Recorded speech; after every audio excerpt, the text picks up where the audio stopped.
Are we? Oh, let me get on Twitch on my phone so I can see it. Good stuff. Yeah, what I see on my side looks just like what you see on your side.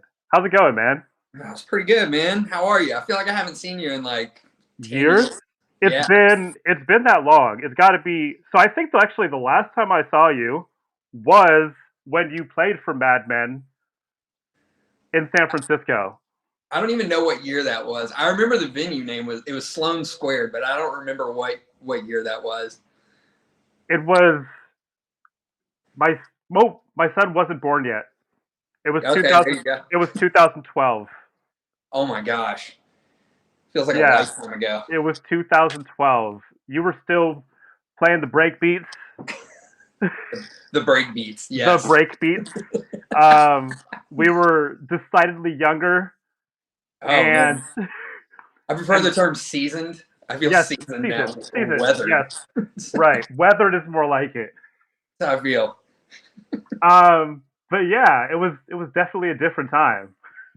Yeah, you remember the old times when you could go out, you could like go to a nightclub without a mask, or just go to a nightclub. Period. Or going to a nightclub, period. Yes, Or even stay up past like 12 midnight. I know. That's so funny because we were just talking about, it's like I'm gonna take that early slot so I can get home. My Right, coach called right. me. When I mean, post pandemic, the first club gig I get, I really hope I play before 1 a.m. I'm actually I'm playing in Vegas next week, and I think Schematics, like, they asked me if I wanted to play before or after, and I was like, oh, I'm gonna play before because I'm gonna leave in the middle of his set. that's Right? that's what I'm gonna do. Yeah, you catch like 10, 15 minutes of the set, 30 Yeah, and then I'm like, conservative deaths, and then get the hell out. yeah, true to my nature. I'm gonna Irish goodbye in the middle of his set. It's gonna be Yeah. great. He won't even notice. No, he won't. And thank God it's dark in there because I'm gonna slide right out the side door, employee entrance. Damn straight. So, you've been in dance music for how long?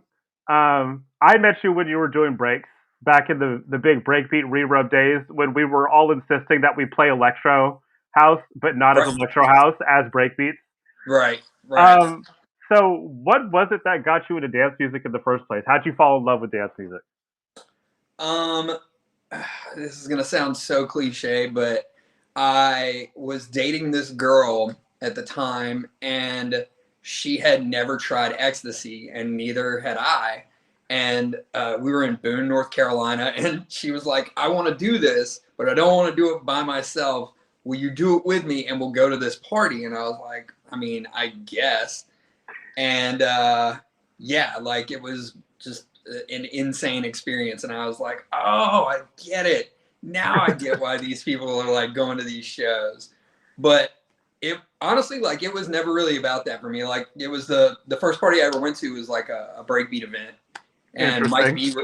Mike B was playing. And he came out and took his shirt off and pulled out the biggest dildo I've ever seen in my life, and I was like, I want to do what that guy does for work. Whatever that guy's doing, I want to do that. So before that, was music like the thing for you, or was that kind of like the turning point where like, oh, I want to be on stage now? Well, for me, like, music's always been a huge part of my life, which is ironic because I still can't play any instruments. Um, but yeah, no, like, but I definitely grew up like listening. My grandmother worked in a record store for like 20 years, Oh wow. so yeah, so like my grandmother's super into like R&B, jazz. My dad was very much into classic rocks. There's always music on in my house, always growing up. So like, when did it become like a professional thing for you? When did you decide that you actually wanted to make music? I would say probably when I was like 16 or 17 years old. My buddy was DJing. Like, he bought a set of turntables and some records, and I was just kind of like fascinated by it. And he was telling me like, "Oh yeah, you can make music on a computer." So I downloaded I think it was like Cool Edit Pro Ooh, at the taking it time. back. Oh yeah, you're really showing my age here. Just started like cutting up drum samples from other records. I didn't know that you could like buy sample packs, so I would take sounds out of finished records and Right. start rearranging them to like make something completely different. Oh, so you were doing edits before edits for edits. before edits were edits. I'm like, oh, this is fine. So like after that, when did you like get serious about it? What did I what? When did you Sorry. get serious about making music? Um, uh, I'm still not very serious about it, but I'd say probably like my mid-20s. I really buckled down and wanted to like learn how to start using a DAW. My buddy Richie Rich in Augusta would let me come down on like the Sunday, Monday, Tuesday when none of us were DJing, and like we would just sit in there and make like electro house records or like legit electro breakbeat records, like Yeah, Jekyll and Hyde sounding stuff. I love it. I love Yeah. it. Um, and then after being like a breaks person for a while, you like you disappeared from my view for a little bit. Oh, Like, I was cold turkey. I quit breakbeat cold turkey. yeah, what happened? Was it Well, not I like getting inspiring? yeah, I like getting paid for gigs, and you know, I like playing more than 4 shows a year for the same 30 people. No, Fair. that sounds really cynical. That's No, not it's really not it. though. It's not. It's I not. mean, my whole thing was for me the breakbeat community. You know, obviously, like I got to play with all of my heroes. You know what I mean? Like Stamp Warriors, Icy, like all the people that I really looked up to. And one of the things that I noticed, especially in the American break scene, was that there's no sense of community. There is, but there isn't. Everybody is like very tight with their samples and like their production. Like nobody wants to share anything, and like Right. nobody's ever like lifting anybody else up. It's always like, oh man, like it's all right, it's all right. And it's like, how do you expect for anybody to like excel past a certain level if everybody's just like sniping each other behind everybody's back, talking shit about each other? That really just kind of like turned me off to that, like that whole scene for a little while. That's exactly how I felt. You know, all like you said, being around all of your idols is amazing, and like getting to like work alongside them is dope. But I felt like, at least in the American side, the breakbeat scene ate itself. Like it Oh yeah, had some glorious moments from like the late '90s or up until like the early 2000s, like even into like mid 2010s, and then it just like completely ate itself, and everybody's egos started getting in the way. yeah, I totally agree. And also like, you know, with the breaks, like they're only booking the top like what 5 or 6 artists for every breaks event in the country, Right. and they never really wanted to like, excuse me, like take a chance and like really cultivate new artists and build up those brands. Like the only way that like I was getting booked is like through friends, word of mouth, or like, you know, like, oh, we heard your like free downloads on SoundCloud. You know? Right. Well, I mean, and I think that's like, the idea of having a community is like really key. It's like supposed to be one of the founding pieces of dance music and of rave culture. Oh yeah. Um, and I feel like as soon as I started moving into the house side of things, and I always played both, but like Yeah. once I really started focusing on like houses a thing, I was amazed at how quickly a community started to form around me, and how like loving and respectful the people are, like the real ones are, at least in Right. house music. Like I see a lot of support, especially in like underground house music right now in the United States. Like there's a real strong squad of up and coming producers and even established producers that are really supporting each other. I totally agree. And I was actually talking about this to Hero, John. Yeah. I talk to him like almost every day. And like we've been talking about just, you know, like the state of dance music in America and like why some genres struggle and others seem to be thriving. And I was talking to him about Brooklyn Fire, and I told him like, you know, I will forever be indebted to Tommy for being the first like bigger artist to really champion what I was doing. You know what I mean? And really be like, wow, this is awesome. You should take a look at this guy. And just him introducing me to the people on the label, everybody was just incredibly nice. Like, you know what I mean? And like, Yeah. if I ever had any questions, or I'm like, oh, how did you make this sound? Or like, I'm having trouble with this, like Slatin, House of Panda, they all would like take time out and just be like, oh, well, try this, and, you know, and like just different techniques and stuff to like improve my sound. And that's something that I never got with breakbeat. You know what I Yeah. mean? No, same here. And I mean, let's talk about Brooklyn Fire for a second, because truth be told, I'm one of the artists on the label too, and I can't thank you enough for hooking me up with that, and for the fact that you've already signed like so many tunes, so many yet to be released tunes. It's incredible to like get brought onto a label that starts to feel like a home to you, because I feel like in the old school, people were connected to labels, and the labels were families. And there's few of those now. You have like your Dirty Birds and your Night Bases and stuff like that, where the label isn't just like a stopping over point on the way to somewhere else, but it's actually somewhere where like Right. you feel like you can stay. Why do you think that is with Brooklyn Fire? Um, I think obviously every label has like hiccups and problems. That's just the nature of the music business. But like Right. I think it generally comes down from the top. I think that Tommy genuinely cares about the artists on his label, and I think he really does want them to succeed as much as he wants to succeed, and he wants the label to succeed. And one of the things that I really like is just that, like you said, that sense of community. And also, you don't have to thank me. Like, the stuff that you send me is just incredible. I was more than happy to sign it because it makes me look good. So thank you for that. I appreciate that, man. Especially coming from somebody who I've like looked up to in terms of a producer for so long. I mean, we've been friends this whole time. Yeah. But also like I think what's important is that it's also important to say that like, your friends are also the people that push you to do better. Oh, Um 100%. and Yeah. like, seeing your success over the years has really like continued to push me to do better. So I appreciate you having a little moment here. No, I appreciate it, man. Thank you very much for saying that. And honestly, like when I sent Ariel your remix of Fanny Pack, and she was just blown away. She's like, I cannot stop listening to this record. I mean, your production is far and away some of like my favorite house music right now. It's incredible. So Thank you so I'm much. having a moment too. It's just Oh, I have to tell you a story about that Fanny Pack remix.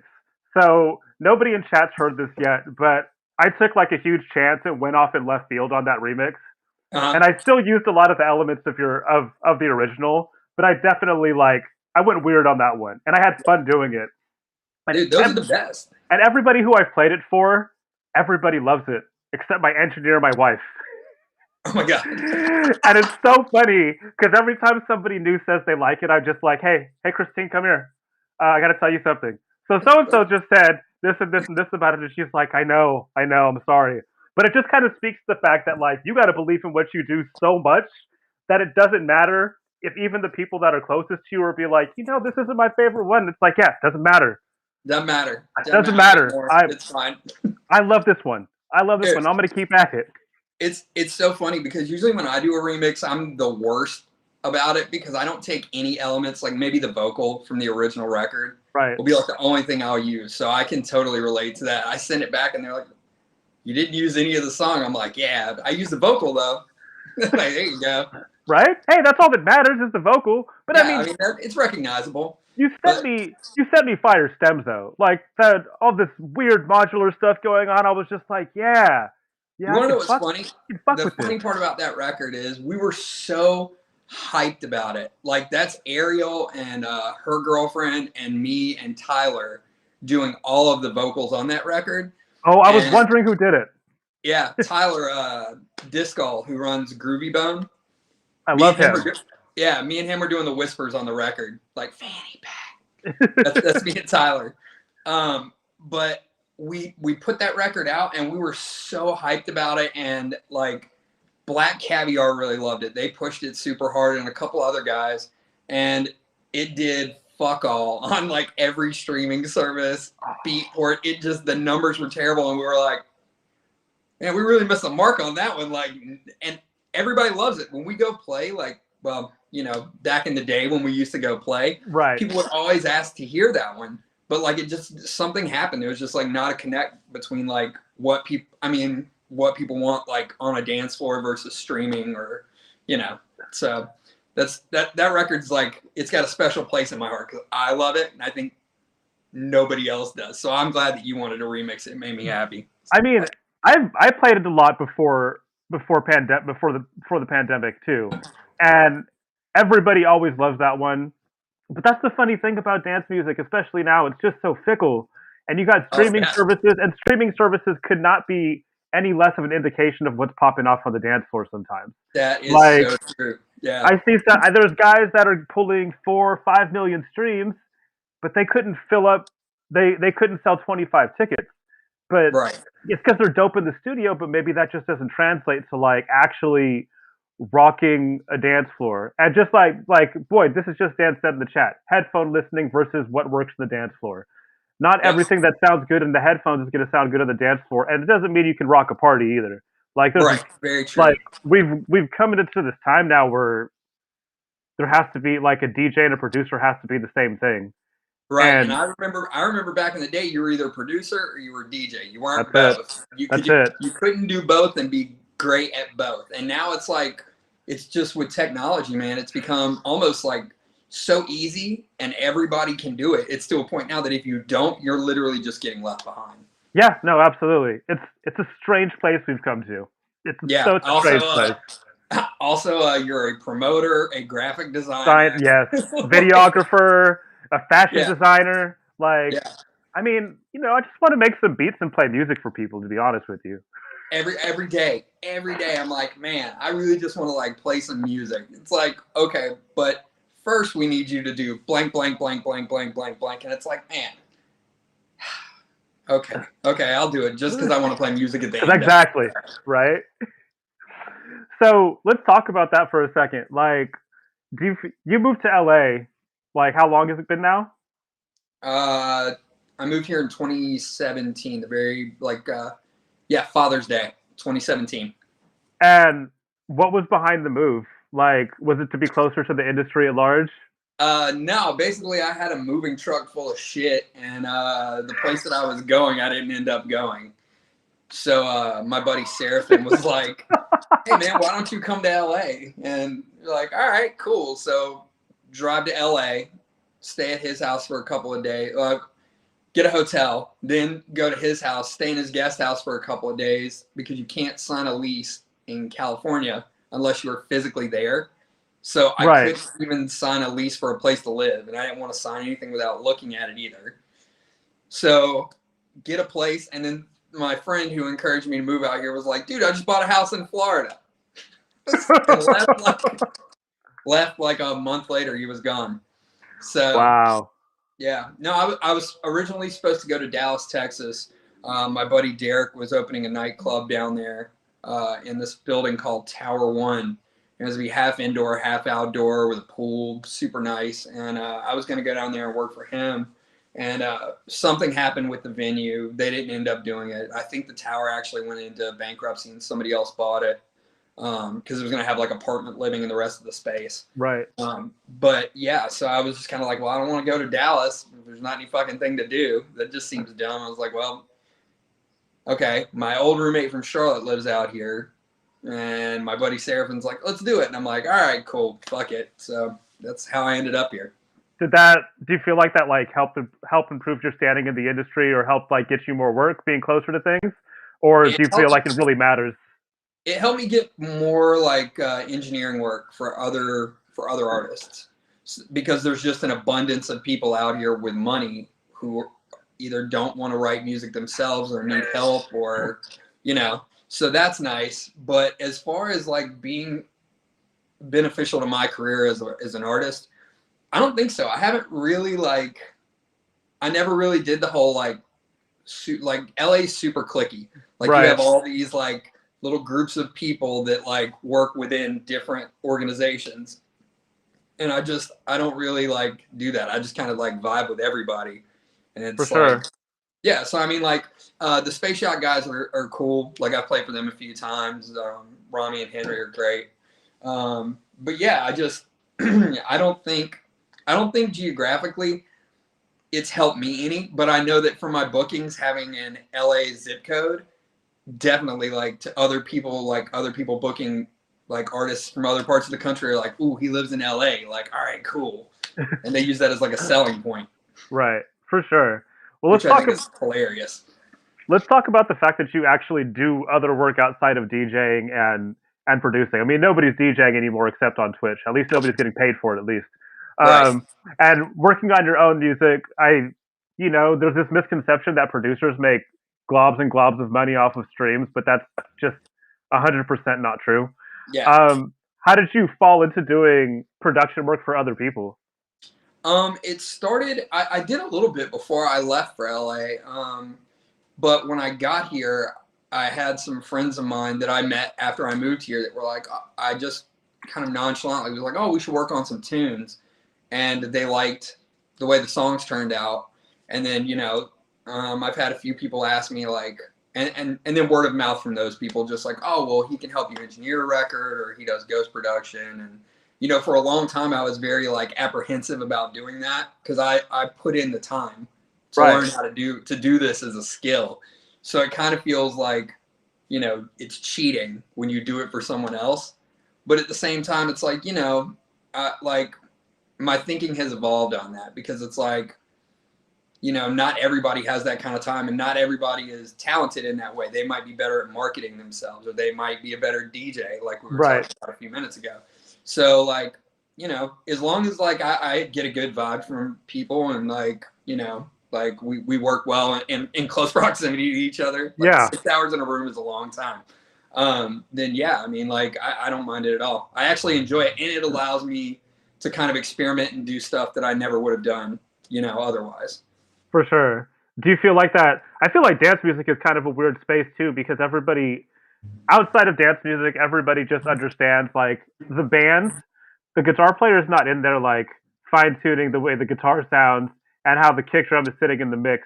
Like they walk into the studio, they do their shit, they get out, the engineer does it. But dance music is this weird space where there's like a stigma around Very much, yeah, very you much not so. doing everything yourself. And I've always been forward about the fact that I'm like, hey, I don't mix down or master my music.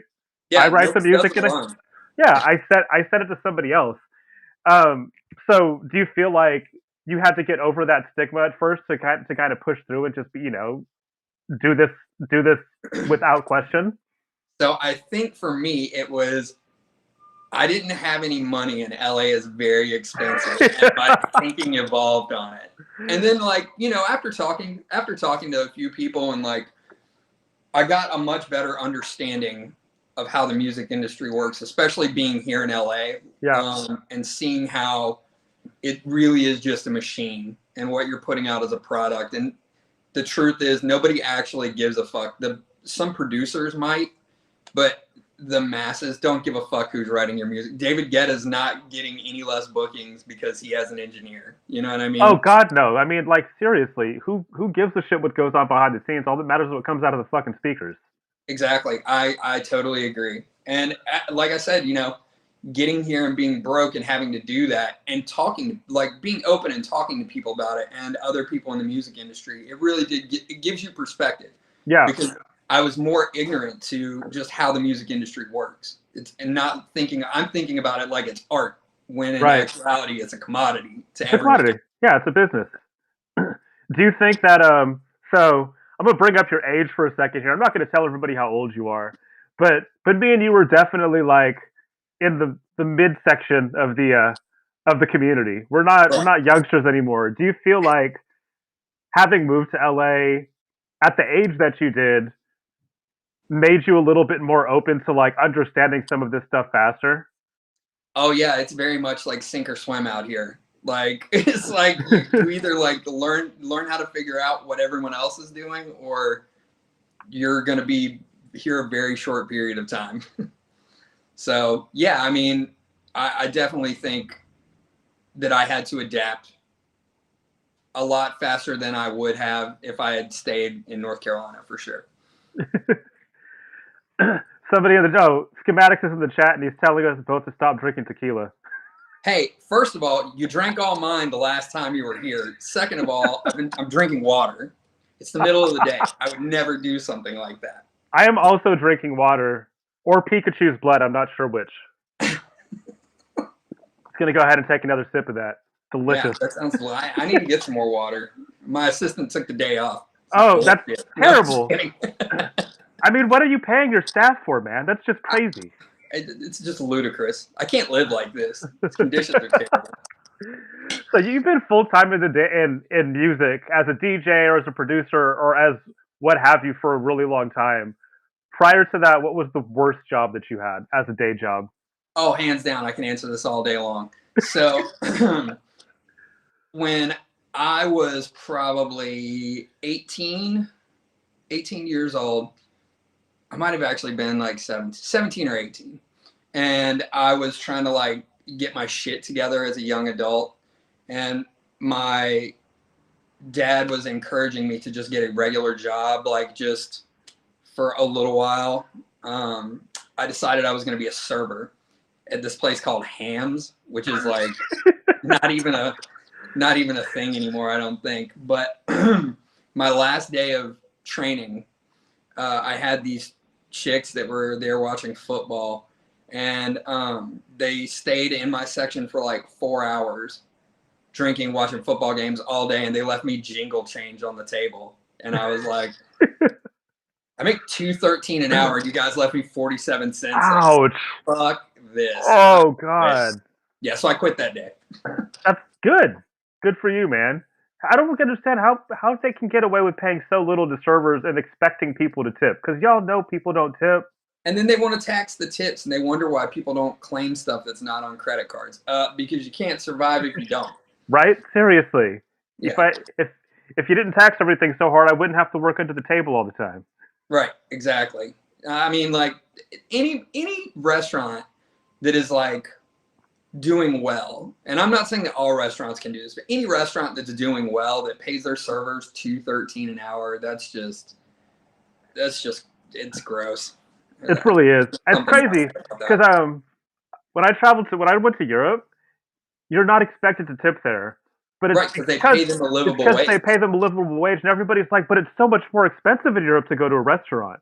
But when you think about the fact that that I tip, because you should. So when you include the amount that you should tip in the U.S., it's actually the same amount of money that you would pay for a meal in another country. But that person can actually, pay rent and maybe, drive their kid to school in a car that's not 25 years old.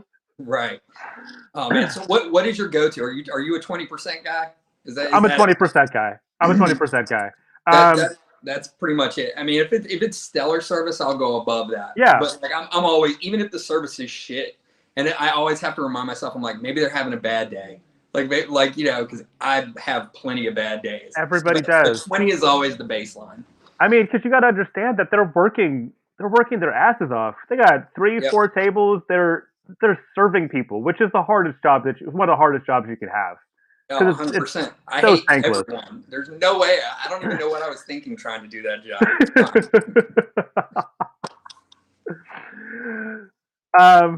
So I want to go back to Tommy for a minute.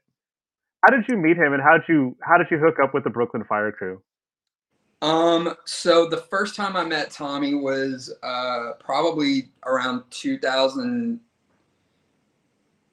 or 2012. Maybe it was 2010. This is when I was playing. Like I had just started playing Electro House. I was playing at the Forum in Charlotte, and they booked Tommy. So I met Tommy then, and he gave me his email address, but I wasn't really happy with like any of the shit that I was making at that point. Right. Like, whatever. And we ran into each other again in Miami the first year that we went down as Bitch Be Cool with me and Ariel. We ran into him backstage at Corona Beach. We were hanging out with the Insomniac guys. Yeah. And he gave me his card and was like, oh, let's, send me all your stuff. Like, I'll definitely check it out. And like, it was just a really nice conversation. And I got home and I was like, man, like maybe we should send him some stuff. And Ariel was like, okay. And I sent it to him. He responded like literally the same day, just super excited. And, it's funny because like I've mentored a couple of people and I've had mentors, but never like music industry mentors. Right. Like people that were like, I've had DJ mentors and stuff like that. But me and Tommy we're very, very similar. Like our brains function the same way. We squirrel out very easily. And so like, we just kind of would like have these conversations and, he likes to talk. He loves to talk.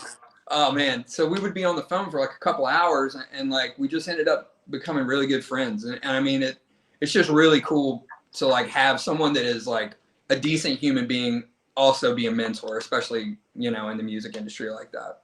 So Yeah. yeah. And was it how long before you became an A&R for the label? I think 2017 is when I signed my, or 2017 is when I signed the record. It came out in 2018. So I'm trying to think. I think probably like I started doing some A&R work for them in 2019. And then I really like towards the end of the year leading up to Miami last year is when he asked me like if I would, you know, come on as like one of the full-time A&Rs. How's that been for you? How's it been to like actually select records that are gonna get put out, as opposed to like being the person that's always trying to hit up an A&R Oh man, to get your records put out? Well, it's two things. It was one, it was eye-opening because now I understand why they don't respond right away. And after listening to, you know, 30 records a day and hearing two that are good, like I can understand why some people are like, whatever. The only thing that I don't like about it is when people ask me to critique their records if I say it's going to be a pass. Right. Because as you know, I don't really have a filter. And also the way that I learned was if you're doing something wrong, I'm going to tell you that you're doing something wrong so you can fix it. Right. And so like my notes are usually like more on the like technical side. I don't ever want to influence anyone's art. You know what I mean? If I have notes, it's usually about the mix down or, you know, like the way that the track is structured, like the track's written in like 7/8 instead of 4/8. And it's like, this doesn't make sense. Like I can't put this record out. But yeah, I mean, it's really cool. I get to hear a lot of great stuff, and it's really interesting to see like all these really young kids with such good ideas that are like focused on making music. And I'm like, oh man, what was I doing when I was like 23? And I was like, I'm pretty sure I was playing shows with like Donald Glaude drinking Jägermeister out of the bottle. That's what I was doing at that age. Right. I mean, my youth. It's crazy to see like the intense focus some of these youngsters have right now. Like, and you know what? Like, but it's just growing up in a different time. Like we were talking about, like you have to be all of these things to be successful. Right. And you know, there was just not that pressure back then. You know what I mean? Like you didn't have to do all those things. So like you could afford to like be less, you know, whatever, and be more about the music. But now these kids, like they're into the branding and shit. Honestly, before their music gets there, their branding looks better than 90% of like what I see today. Oh God, yes. Perception. I mean, and they figured that out very quickly, which kudos to them. So I still can't get good press photos. It's fine. I got to get a jacket with my name on it. Yeah, and you got to take the picture from the back and go like this, maybe. Yeah. You know, I'm not sure. I'm not sure how they do it either. I don't know what to do with my hands. Every time I'm in front of same here. It's the worst. I've like all my live action pictures, like my fucking mouth is open. I've got like one finger down up. I'm like, it's terrible. I'm always making the strangest faces because I realized a long time ago that I make really fucking weird bass faces when I DJ, and somebody always captures the worst one.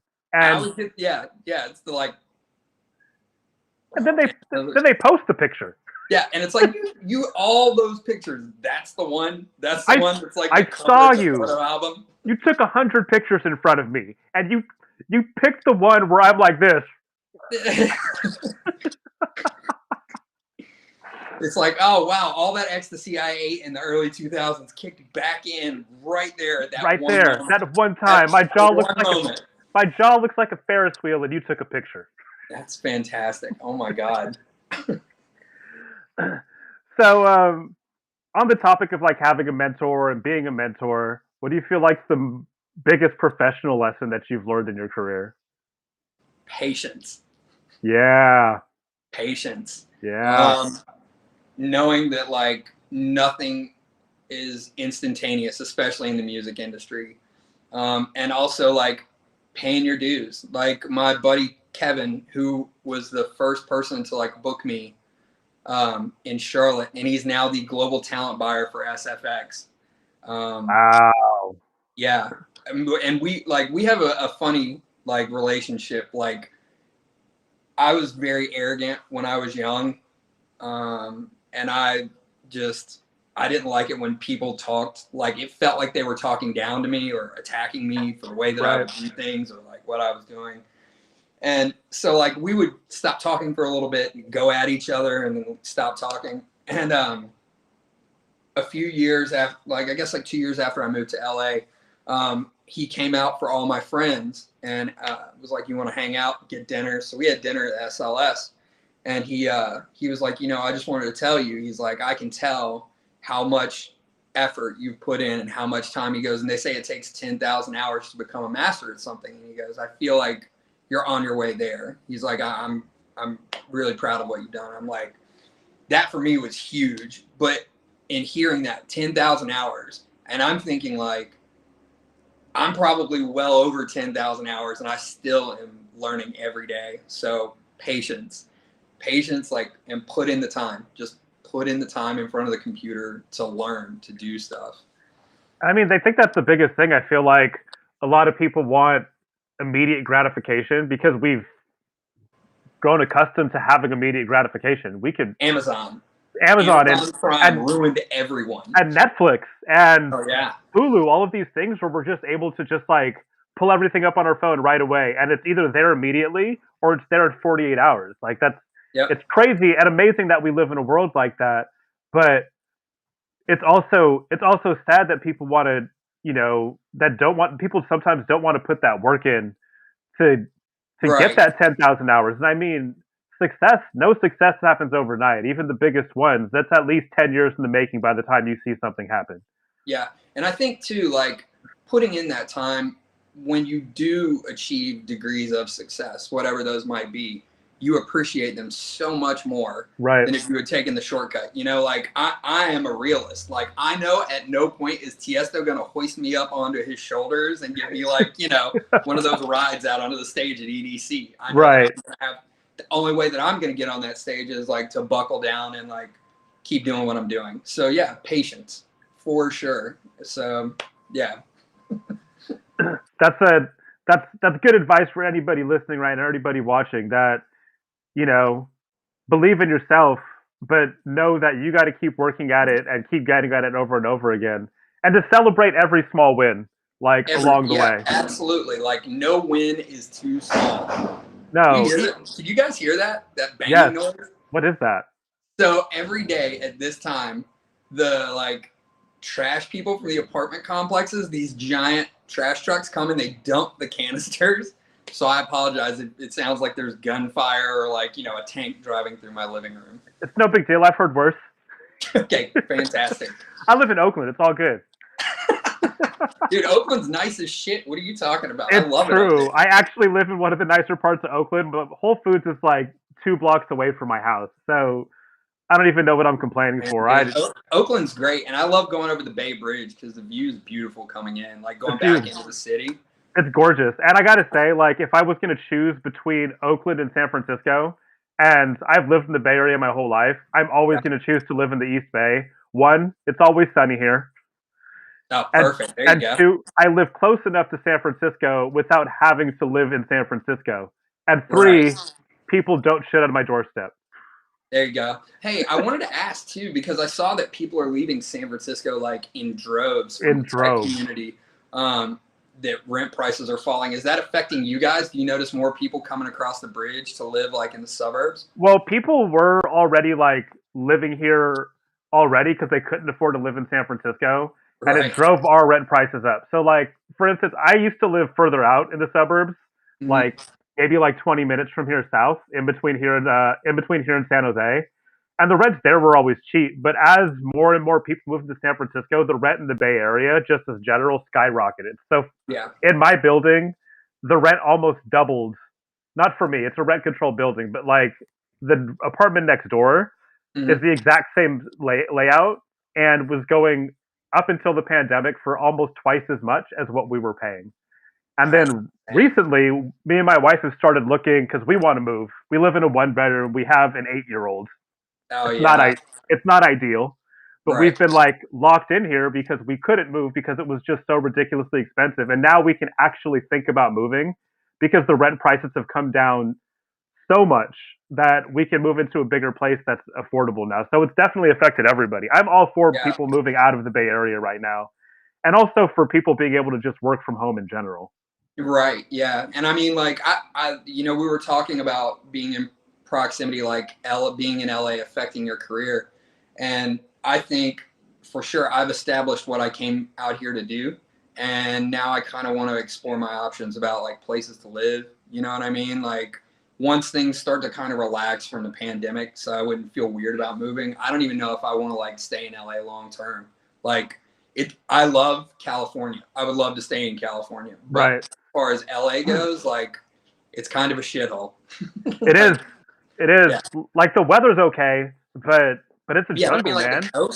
the coast is fucking beautiful, man. Like Orange County's great, Malibu, like there's some of the most picturesque places on earth. The problem is like if you go to Orange County, all the assholes from Huntington Beach are there. Right? You got to I'm telling drive you. through that fucking Trump rally to get anywhere. Exactly. That's why you move to Oakland, man. You know? Oh man, dude, I would love to. I'm honestly like I'm open to like pretty much anything. I was looking at places in New York, like just I'm just like itching to like go somewhere else. Yeah, it's time to move on, man. If you can, Yeah, and if you've already established all those relationships, then then do it.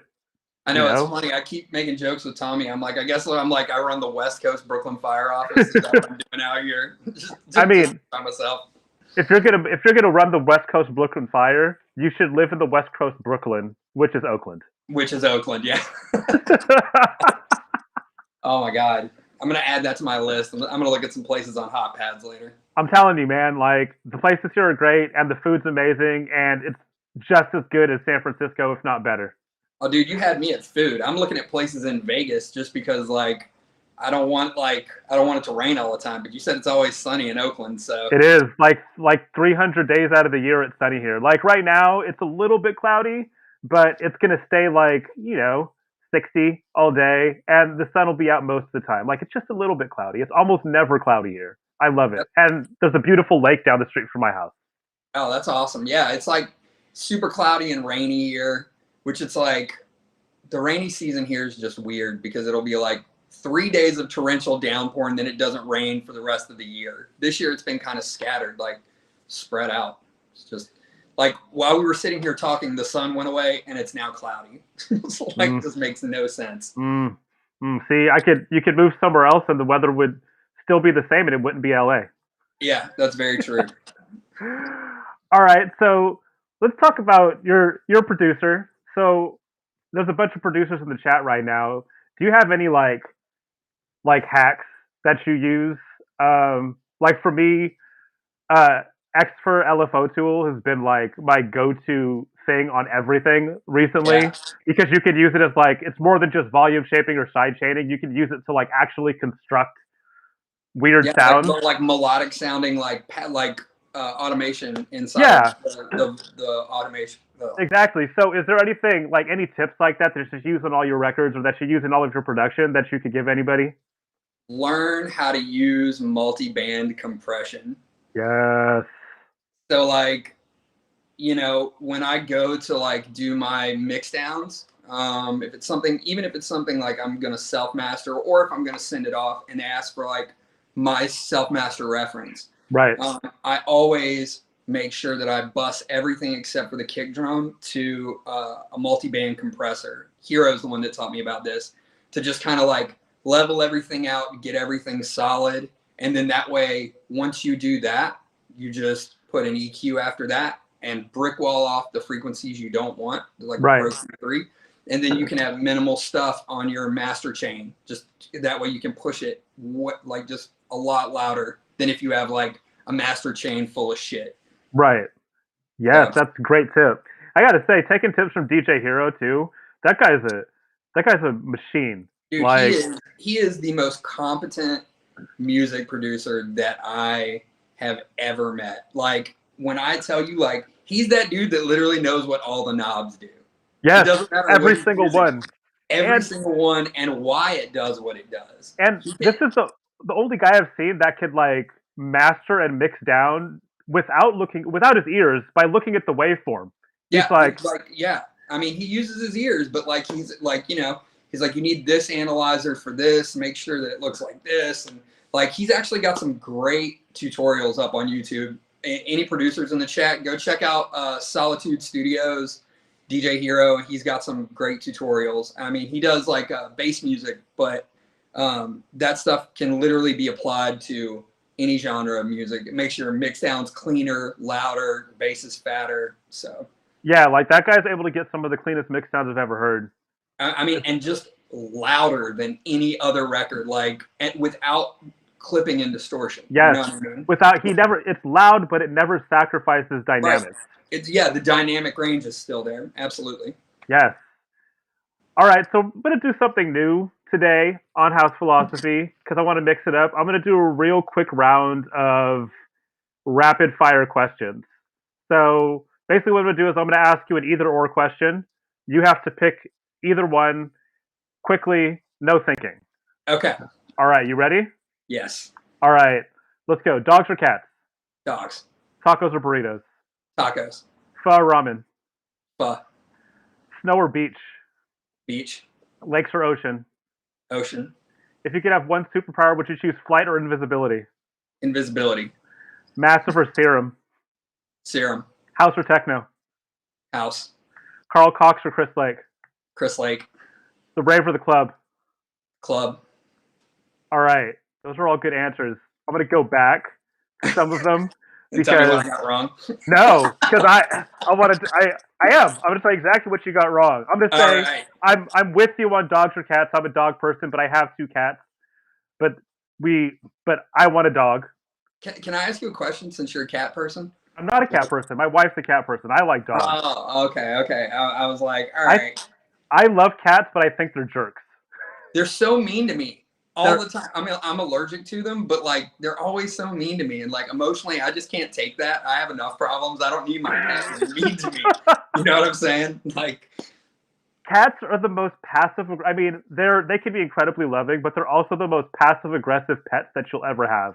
Like I've got enough of that for everybody in the house. I don't need my pet having it too. And I fully believe that a cat, if you died in the house, the dog will lay down next to you and die with you. Yeah. And the cat will eat both of you as soon as you die. Yep, that's exactly right. That cat's like, yep, waiting for it. Like I'm gonna stay around just for you to die. It's like the window was open. You could have left. No, right? No, I'm waiting. You were right about tacos or burritos. Pho is the king of all noodle soups. Yes, it is. There will ramen. Yeah, ramen is okay, but yeah. But a really, really good pho will knock out any hangover. Will instantly make you feel better if you're sick. Like it's the best. Yes. You're right about snow or the beach. Cold weather sucks.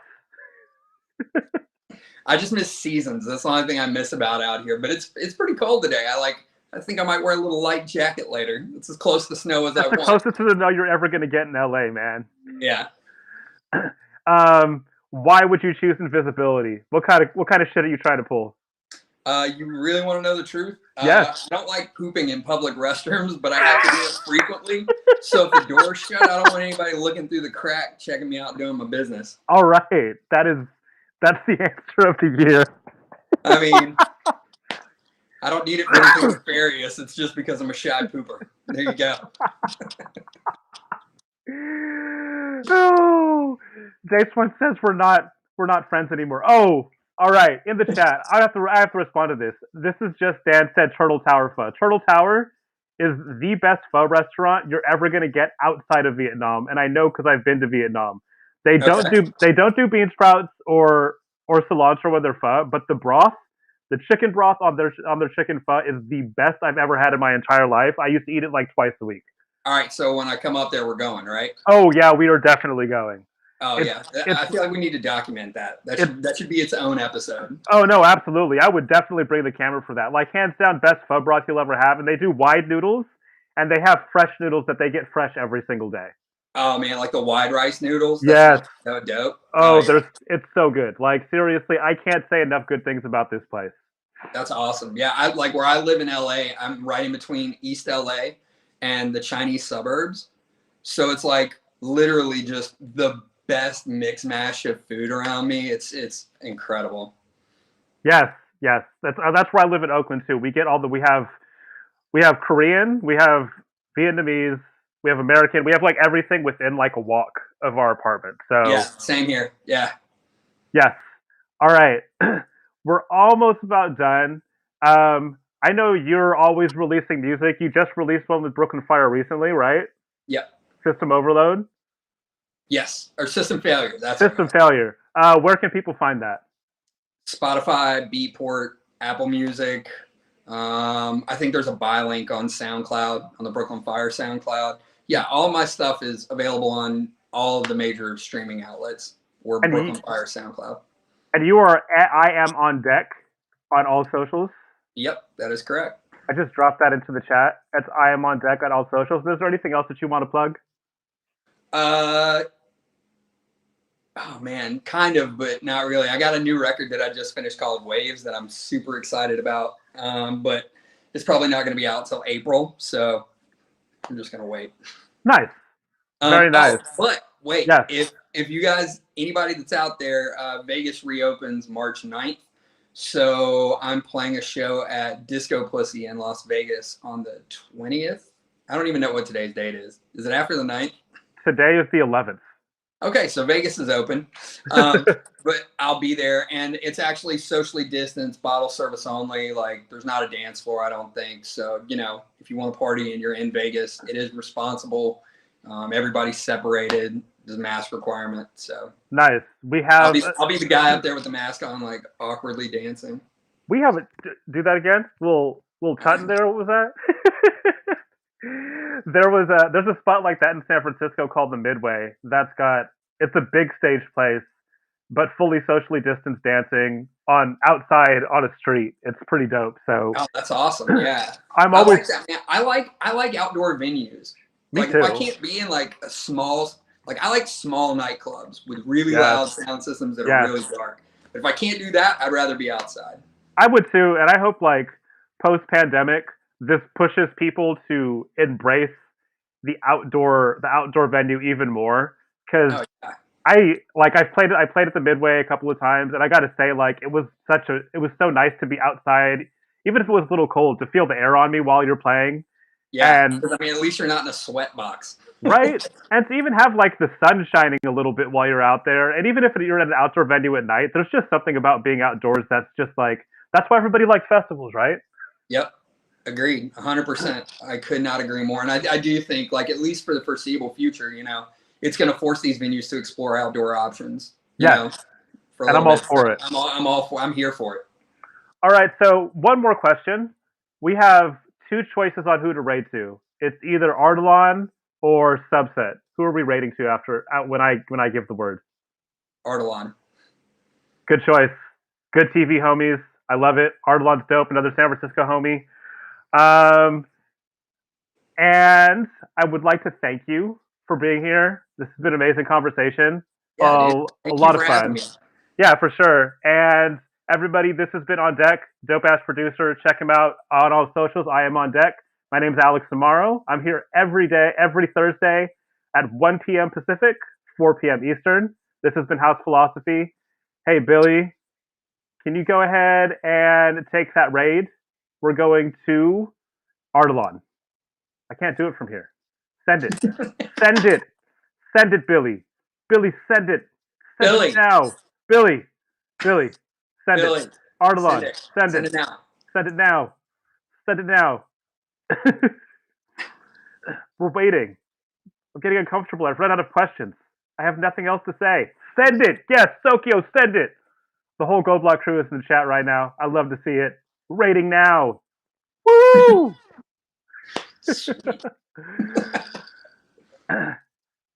Sense.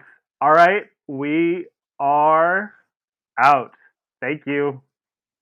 Stay out for a second.